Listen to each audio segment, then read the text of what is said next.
Delhi Chief Minister Arvind Kejriwal, who continues to remain in the custody of the Enforcement Directorate days before, despite arguing for himself in the remand hearing. Kejriwal's custody that has been extended now till the 1st of April, which is till Monday. Additionally, the ED in its submission and its remand note has made some startling revelations, including angles emerging from Goa and also Punjab. While Liquorgate probe is widening, so is the role of Sunita Kejriwal in drumming up support for a beleaguered husband. She's issued a third statement yesterday and launched a new campaign for public support. She's been calling Kejriwal ko Ashirwad and wants the people in Delhi to write into the Delhi Chief Minister on WhatsApp and bolster his battle against what they call as corrupt autocrats. आज से हम एक अभियान शुरू कर रहे हैं जिसका नाम है केजरीवाल को आशीर्वाद। इस व्हाट्सएप नंबर पर आप अपने अरविंद को आशीर्वाद भेज सकते हैं, शुभकामनाएं भेज सकते हैं, दुआएं भेज सकते हैं, प्रार्थना भेज सकते हैं। कोई और भी संदेश देना चाहे तो वो भी दे सकते हैं। कई माताओं ने तो अपने बेटे के लिए मन्नत मांगी है। हर परिवार का हर सदस्य लिख के भेजे। आपके मैसेज पढ़ के उन्हें बहुत अच्छा लगेगा।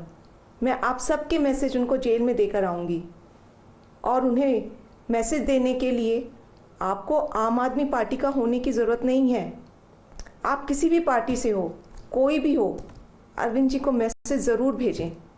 However, with this, the BJP wasn't impressed. Manoj Tiwari hitting back and pouring scorn on anyone sending Kejriwal their blessings. In fact, he went on to say that there are people of Delhi who are celebrating Arvind Kejriwal's arrest. Arvind Kejriwal का परिचय एक चोर का बन चुका है।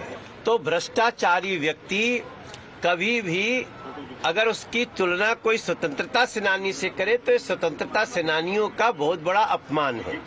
अरविंद केजरीवाल कट्टर corrupt के रूप में आज जेल के शिक्षकों के पीछे हैं। हर दिन उनके नए खुलासे आ रहे हैं। अरविंद केजरीवाल ने दिल्ली की जनता को रुलाया है, दिल्ली की जनता को बीमारियां दी हैं। तो ऐसे व्यक्ति को दिल्ली आशीर्वाद नहीं बल्कि दिल्ली इस समय शाप दे रही है कि अरविंद केजरीवाल जो जैसा किए हैं वैसा भर रहे हैं। कोई भी व्यक्ति दिल्ली का एक आदमी इनके समर्थन में सड़कों पे आने को तैयार नहीं है।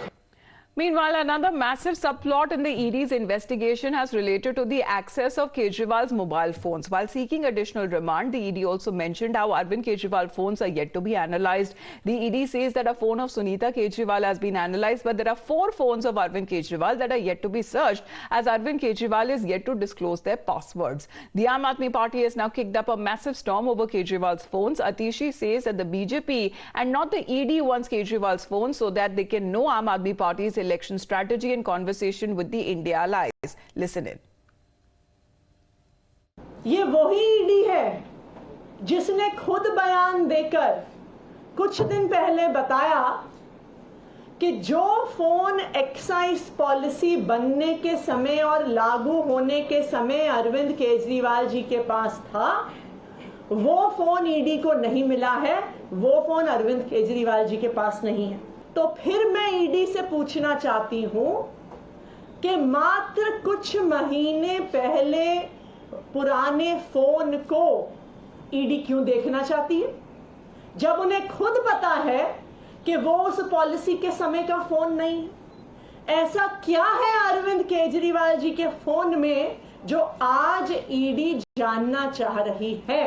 कॉन्स्टिट्यूएंसी बाय कॉन्स्टिट्यूएंसी आम आदमी पार्टी जिन 23 सीटों पे चुनाव लड़ रही है उसका सर्वे मिलेगा। आम आदमी पार्टी जिन सीटों पे चुनाव लड़ रही है उसका पूरा कैंपेन प्लान मिलेगा। अरविंद केजरीवाल जी के फोन का पासवर्ड भारतीय जनता पार्टी को चाहिए। मुझे तो लग रहा था कि बहुत शोर मचा रहे थे। इन्हीं लोगों ने प्रेस करी बाद में कि साहब कुछ वो केजरीवाल साहब जो है वो कोर्ट के सामने बहुत बड़ा धमाका करने वाले, लेकिन खोदा पहाड़ निकले चुहिया, कुछ भी नहीं निकला। अब उसके बाद फिर और नया कुछ कहानी किससे गढ़ेंगे। तो कानून अपना काम कर रहा है। सीबीआई ने जिस तरीके से क्लोजर रिपोर्ट सबमिट की है प्रफुल्ल पटेल के केस में, उसमें उनको क्लीन चिट दी गई है। विपक्ष का कहना है, आम आदमी पार्टी कह रही है कि तभी वो कहते थे कि ईडी वगैरह यूज की जा रही है सिर्फ विपक्ष के नेताओं के लिए। इनकी ये हो गई है कि इनको लगता है कि कानून भी इनके हिसाब से चलना चाहिए, इनके डायरेक्शन पे चलना चाहिए। तो कानून अगर इनके डायरेक्शन पे नहीं चलेगा तो उस पर प्रहार शुरू कर देंगे, उसके खिलाफ दुष्प्रचार शुरू कर देंगे। Interestingly, the India bloc has planned for a mega protest on Arvind Kejriwal as far as the BJP office and also at Azad Maidan in Mumbai. But the Mumbai protest was rather unceremoniously called off. On the other hand, the Aam Aadmi Party leaders pointed at the India bloc rally that is expected to take place at the Ram Leela Maidan in New Delhi on the 31st of March and are instead taking out door-to-door protests to drive more footfalls to the rally. India alliance protest करने, देखिए, जिस तरह से देश के प्रधानमंत्री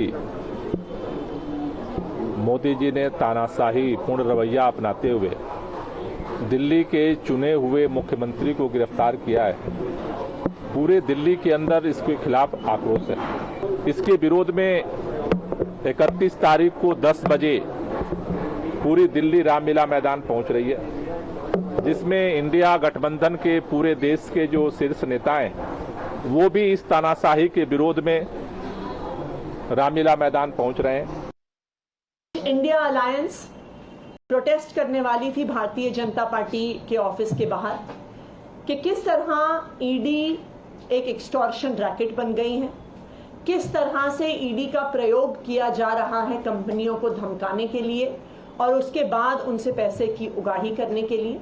लेकिन अभी पूरी इंडिया अलायंस 31 तारीख की रैली की तैयारी में व्यस्त है। इस पूरे मुद्दे को 31 तारीख की रैली में डिटेल में दिल्ली की जनता और देश के जनता के सामने रखा जाएगा और फिर बाकी सारे प्रोटेस्ट उसके बाद प्लान होंगे। Well, in fact, we've also accessed the tentative list of attendees for the Ram Leela Maidan rally. Mallikarjun Kharge, Rahul Gandhi representing the Congress, while Uddhav Thackeray, Aditya Thackeray, Sharad Pawar will represent the other major MVA constituents as well. Party chiefs Farooq Abdullah and Akhilesh Yadav are also expected to be there, as well as Derek O'Brien of the TMC, Tejasvi Yadav of the RJD, T. Shiva of the DMK. The left will be represented by Sitaram Yechuri, D. Raja and Dipankar Bhattacharya, while Jharkhand CM Champai Soren and Hemant Soren's wife Kalpana Soren are likely to be there as well. The BJP claim this is, however, just a facade. What we are seeing from Mr. Kejriwal and his colleagues is an attempt to create a drama rather than answer the specific questions which they are running away from. With regard to the so-called Indie Alliance, it has never existed. This has been an attempt of several political parties to meet over a cup of tea. There never was, is or will be any clarity about who is their joint leader, their election logo. When there isn't something like that, it's not an alliance. They are also fighting against each other, the Congress party and these constituents. Look at West Bengal, look at Maharashtra. In Wayanad, the left front has put up a candidate against Mr. Rahul Gandhi. So there is no alliance. Now, if they choose to try and be together in a protest, that is their democratic right.